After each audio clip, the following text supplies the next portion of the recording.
जय श्री कृष्णा। मैं सुचिता नौटियाल आप सभी बड़ों को प्यार भरा प्रणाम, छोटों को शुभाशीष। आशा उम्मीद करती हूँ सभी लोग स्वस्थ होंगे, मस्त होंगे, हम भी बढ़िया हैं। तो दोस्तों आज की व्लॉग की शुरुआत हो रही थी 11 बजे से और अभी जा रहे हम भागवत में। तो आज भागवत का 7वां दिन है यानी उद्यापन है आज।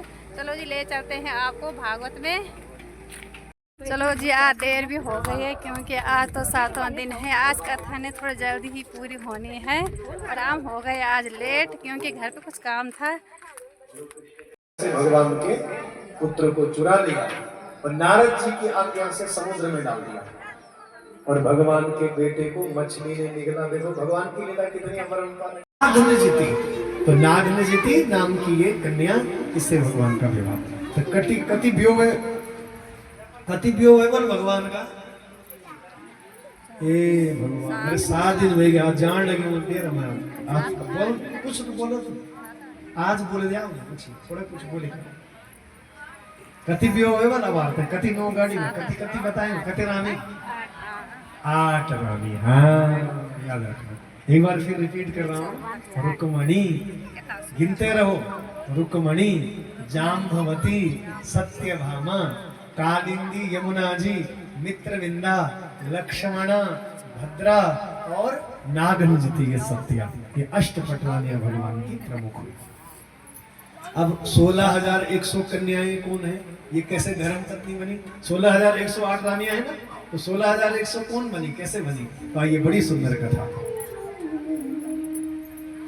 इंद्रेण ऋतक्षत्रेण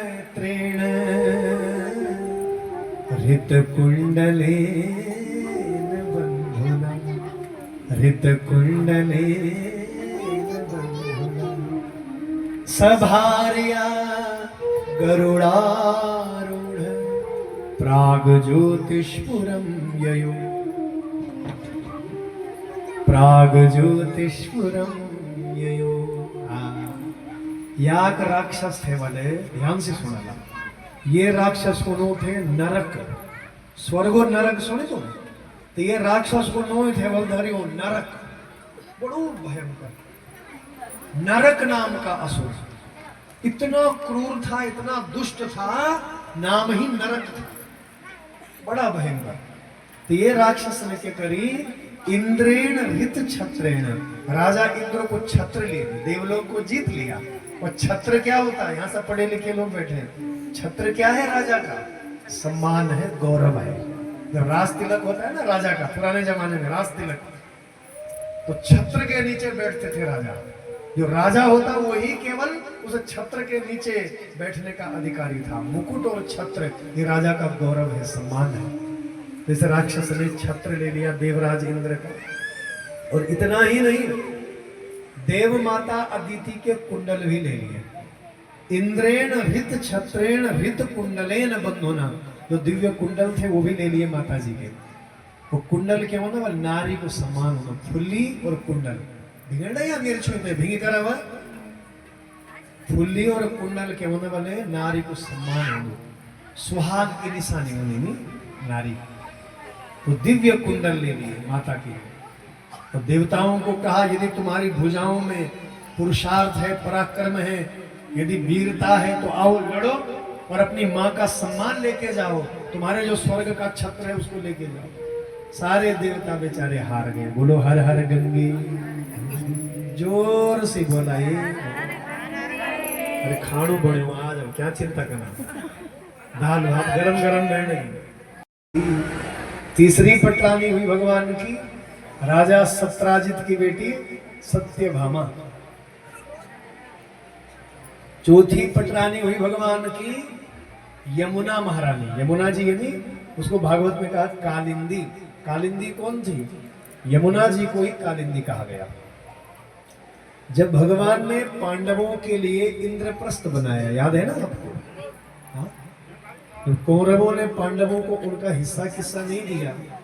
तो भगवान के भाई थे, बुआ के बेटे थे, कुंती के पुत्र थे और कुंती भगवान की बुआ है। तो भगवान ने उनके लिए दिल्ली में, पहले दिल्ली का नाम था खांडव प्रस्थ, फिर भगवान कृष्ण ने बड़ी सुंदर नगरी बनाई, दिल्ली को सजाया, सुंदर राजमहलों से सजाया, और फिर उसका नाम पड़ा इंद्रप्रस्थ। तो इंद्रप्रस्थ में जब भगवान आए तो यमुना जी के किनारे किनारे अर्जुन के साथ में भगवान गए, हमारे उत्तराखंड में आए। यमुना जी है ना दिल्ली में, तो यमुना के किनारे किनारे हमारे उत्तराखंड में आए। और क्या देखा, एक सुंदर सी देवी बड़ा कठोर तप कर रही है, सांवले रंग की, सांवला रंग है उसका, देवी तप कर रही है। अंतर्यामी भगवान जानते तो सब हैं, लेकिन भगवान ने अर्जुन से पूछवाया, पूछो जरा कौन है। अंतर्यामी जानते तो सब कौन है। तब अर्जुन ने पूछा, अहम देवस्य सवितुर, अहम देवस्य सवितुर, दुहिता पतिमीच्छति, दुहिता पतिमीच्छति। अहम देवस्य सवितुर, सविता यानी भगवान सूर्य नारायण। अहम देवस्य सवितुर, मैं सूर्य भगवान की पुत्री हूं। अहम देवस्य सवितुर, दुहिता, दुहिता यानी बेटी, दुहिता पतिमीच्छति, और भगवान को अपना पति रूप में प्राप्त करना चाहती हूँ, उनके लिए मैं तप कर रही हूँ। कालिंदी समाख्याता वसामी जमुना जले, मैं जमुना जी के जल में रहती हूँ और मेरा नाम कालिंदी है, मेरा नाम यमुना है। निर्मिते भवने पित्रा यावदच्युत दर्शनम, निर्मिते भवने पित्रा, मेरे पिता ने, पिता कौन, सूर्य भगवान, सूर्य भगवान की बेटी है यमुना। ये दो भाई बहन थे ना, यम और यमुना, कथा सुना था तुम। भैया दूज जब आता है तो यमराज ने अपनी बहन को आशीर्वाद दिया है, मेरी बहना, भैया दूज के दिन जो यमुना का दर्शन करता है, यमुना की पूजा करता है, तो भैया उस दिन कहते हैं बहुत बड़ा महत्व है यमुना स्नान का। यदि यमुना का दर्शन करते हैं तो कहते हैं उसको यम पाश में नहीं बांधते हैं यमराज, उसको यम यातनाएं नहीं भोगनी पड़ती हैं। इसलिए भैया दूज के दिन अवश्य यमुना की पूजा करनी चाहिए, यमुना में स्नान करना चाहिए। तो भैया दूज के दिन यमुना का बहुत बड़ा महत्व। दोनों भाई बहन हैं, यम और यमुना। सूर्य भगवान के पुत्र हैं यमराज, और सूर्य भगवान की पुत्री है यमुना जी।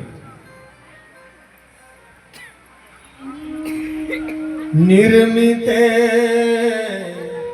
भवने पित्रा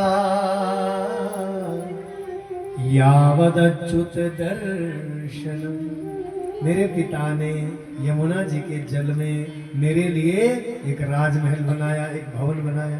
यमुना जी कह रही भागवत में, यमुना जी के जल के अंदर सूर्य भगवान ने यमुना के लिए बड़ा सुंदर राजमहल बनाया है। हाँ?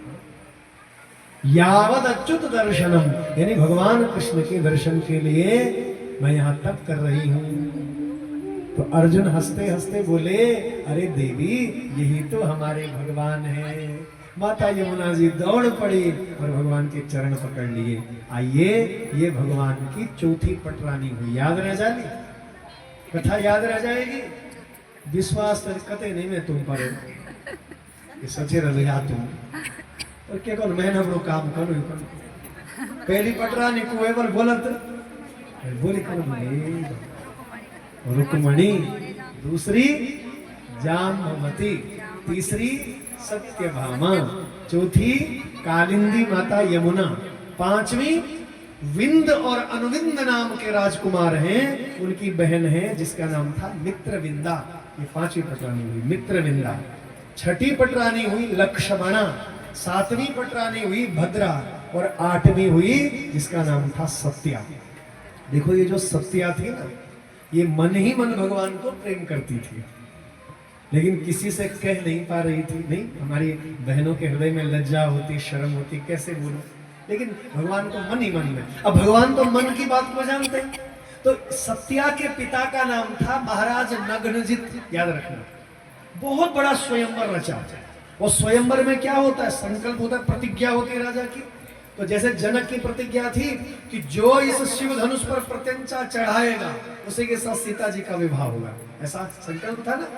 तो महाराज नग्नजित का संकल्प था कि मेरे यहाँ जो बड़े भयंकर खूंखार ये 7 बैल हैं, बड़े भयंकर खूंखार बैल थे, ये बड़े बड़े कंधे उनके, ये बड़े बड़े सिंह, जो एक साथ इन बैलों से लड़ेगा और इनको काबू में करेगा, उसके साथ मेरी बेटी सत्या का विवाह करवाऊंगा। अंतर्यामी भगवान तो जानते हैं कि सत्या के मन में मेरे प्रति प्रेम भाव है, तो भगवान वहां गए और भगवान ने इन बड़े भयंकर जो ये 7 बैल थे, बड़े खूंखार बैल, एक साथ भगवान इनसे लड़े। इससे पहले नहीं सुनी होगी ये कथा, सुन लो। सत्या से विवाह करने के लिए भगवान ने इन खूंखार बैलों से युद्ध लड़ा। भागवत में लिखा है, सत्ते ते गोभृषा वीरा दुर्दांता दुख ग्रहा। ऐसे भयंकर बैल थे, बड़े दुर्दांत थे, इनको कोई जीत नहीं सकते थे, बड़ा क्रूर थे ये बैल, जो भी आता उसको मार देते, लहू लुहान कर देते।